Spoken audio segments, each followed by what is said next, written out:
пісня, що ми ще навіть на репетиціях мене дуже розробили. До речі, ексклюзив. Я написав, мені така одна подруга, і в неї чоловік, типу, у них є дитина, але чоловік живе в Польщі і там працює, вона, типу, тут.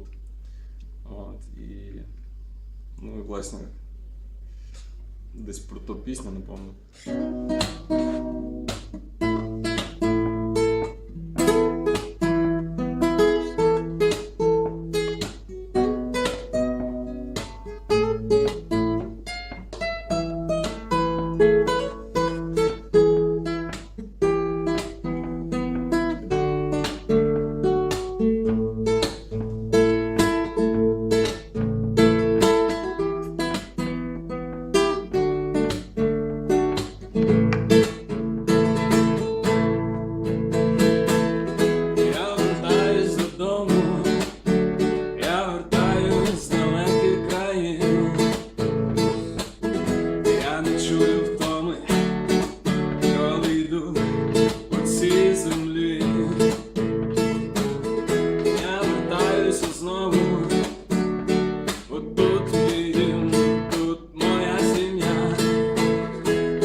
З вікна бачу Golden Bridge.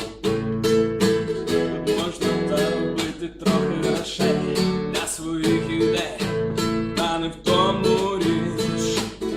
Кожен вечір по тому не врятує куток вина, а їда сумно одному, а десь там чекає вона. Моя, моя, моя, моя.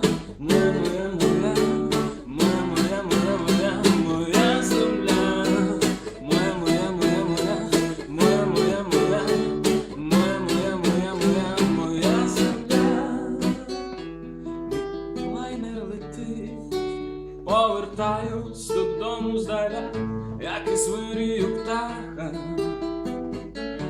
Який красивий захід,